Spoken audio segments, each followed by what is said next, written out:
तो उस media channel के लोगों को बोलते थे कि ये मेरी जात का है, इसको नौकरी पे रख लो, इसको नौकरी पे रख लो।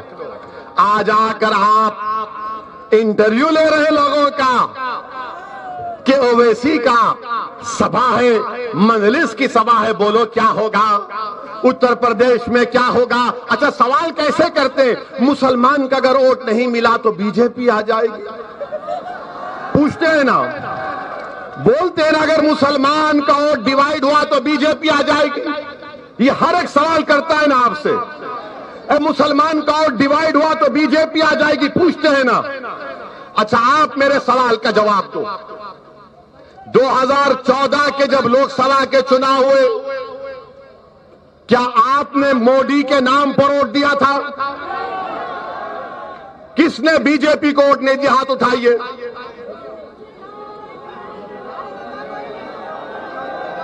चलिए, एक सवाल हो गया।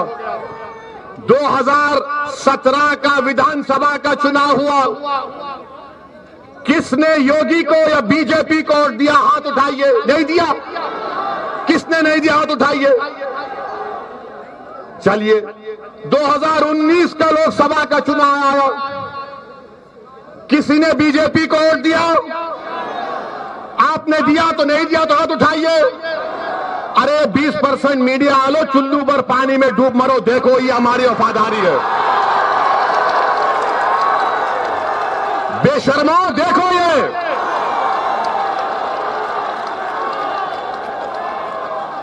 ना 14 में दिया, ना 17 में दिया, ना 19 में दिया।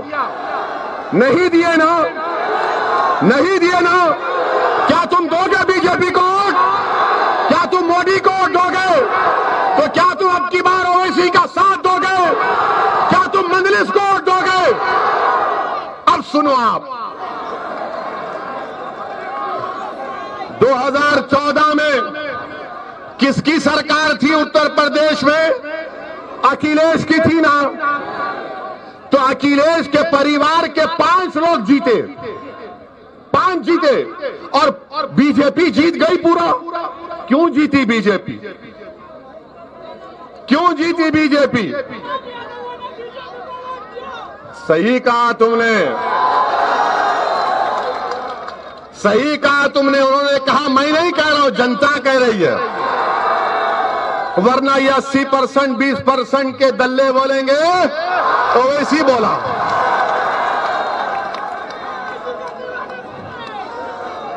दो 2017 का विधानसभा हुआ, क्या आपने बीजेपी को वोट नहीं दिया तो कैसे योगी मुख्यमंत्री बन गए?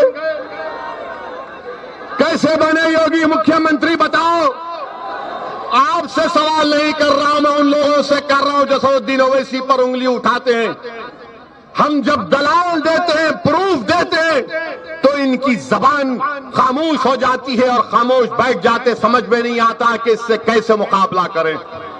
2019 का लोकसभा का चुनाव हुआ, ये मेरठ की पार्लियामेंट की सीट है ना, ये मेरठ, ये किटौर मेरठ संसद की विधानसभा लोकसभा में आता है ना।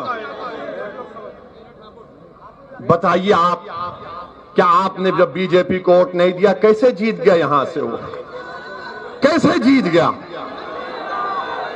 अखिलेश यादव ने 3 इलेक्शन हार गए। अखिलेश यादव 14 का, 17 का और 19 का 3 इलेक्शन अखिलेश यादव हार चुके हैं। और अगर आप अपने वोट की कीमत और अहमियत को नहीं समझेंगे तो फिर नुकसान आपका होगा, अखिलेश यादव का नहीं होगा। अखिलेश यादव आराम से बैठे, अखिलेश यादव के घर पर आकर कोई नारा नहीं लगाता कि अखिलेश कब्रिस्तान या पाकिस्तान के नारे सुनना हमारे मुकद्दर में लिखा हुआ है। अखिलेश यादव के घर पर आकर कोई पत्थर नहीं फेंकता, मेरे घर पर आकर पत्थर फेंकता है। अखिलेश यादव जेल को नहीं जाएंगे, जेल को जाना हमारा मुकद्दर बना दिया गया।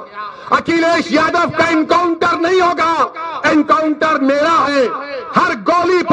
नाम लिखा है। अखिलेश यादव के बच्चे सुनो मेरी बात को। अखिलेश यादव के साथ ही उनकी औलाद अच्छे अच्छे बड़े बड़े स्कूलों में पढ़ेगी। मेरे बच्चों को स्कूल में पढ़ाने के लिए स्कूल नहीं है, स्कूल है तो फीस देने का इंतजाम नहीं है। अखिलेश यादव के यादव बरादरी के लिए उनके नौजवान ग्रेजुएट हो जाता है, मुसलमान ग्रेजुएट नहीं हो सकता। बताओ फिर कौन आवाज उठाएगा? आपको लड़ना है, मैं नहीं। मेरी जिंदगी का कोई भरोसा नहीं है। मैं आपको एक पैगाम देने आया हूं मेरे अजीज दोस्तों और बुजुर्गों। आप सिर्फ एतमाद हासिल करो, डर से आगे निकलो। आप सोचते हैं कि अगर वोट नहीं डालेंगे तो क्या होगा?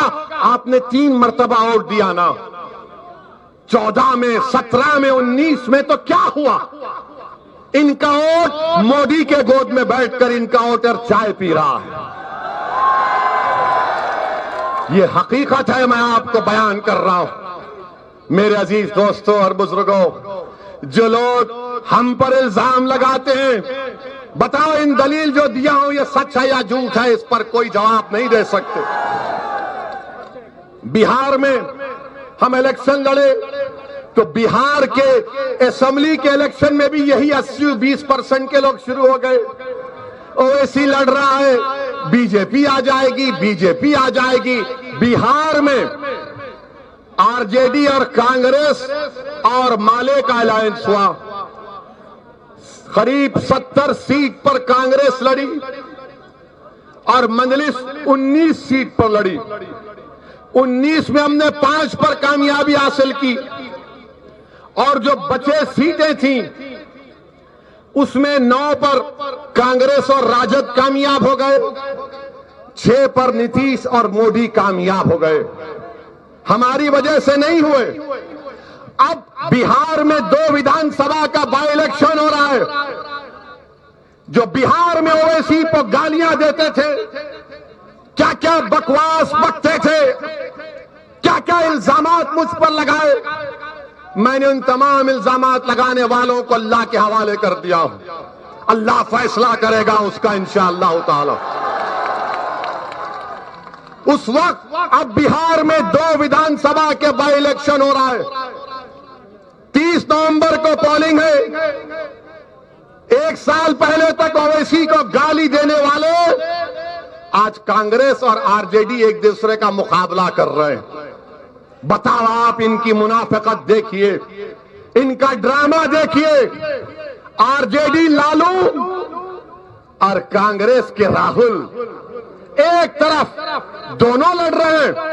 और अगर कल वहां पर जेडीयू जीत जाएगी तो किस पे इल्जाम लगाएंगे? ये इल्जाम ये लगाएंगे, नहीं असदुद्दीन ओवैसी लड़ा नहीं मगर किठौर में भड़काऊ भाषण दिया, उसका असर बिहार में हो गया। अरे पापियों, अगर 50 साल का बच्चा शादी नहीं करता तो मैं जिम्मेदार? कल भैंस और गाय दूध नहीं देगी तो मैं जिम्मेदार? सुबह में मुर्गी तहज्जुद में बांग नहीं देगी तो मैं जिम्मेदार? अरे तुम्हारी कमजोरियां, तुम्हारे झूठ, तुम्हारी मक्कारी तुमको इंशाअल्लाह एक दिन तबाह बर्बाद कर रही है। अब आप बताइए, बिहार में कांग्रेस और लालू एक दूसरे से मुकाबला कर रहे हैं और यहां पर आकर कह रहे हैं ओवैसी वोट काटने आया है। मगर जब हम ये बयान करते हैं तो आज कुछ नहीं कह सकते हैं। मेरे अजीज दोस्तों और बुजुर्गों, मैं आज के इस जलसे से आसिफ, मोहसिन, अलीम, शाहिद और आसिफ को ना सिर्फ खिराज अकीदत पेश करता हूं बल्कि अल्लाह से दुआ करता हूं कि अल्लाह सुब्हाना व तआला अपने फजल और करम से आसिफ, मोहसिन, अलीम, शाहिद और आसिफ को अल्लाह इनकी मग़फ़िरत करे, अल्लाह इनकी खबरों को नूर से भर दे, अल्लाह इनके माँ बाप को सब्र जमील अता करे और अल्लाह मुसलमानों में इनका नेक नेमोल बदल पैदा करे। अब आप जानते कौन था आसिफ? आप जानते कौन था मोहसिन? आप जानते अलीम कौन था? आप जानते शाहिद कौन था? कौन थे लोग?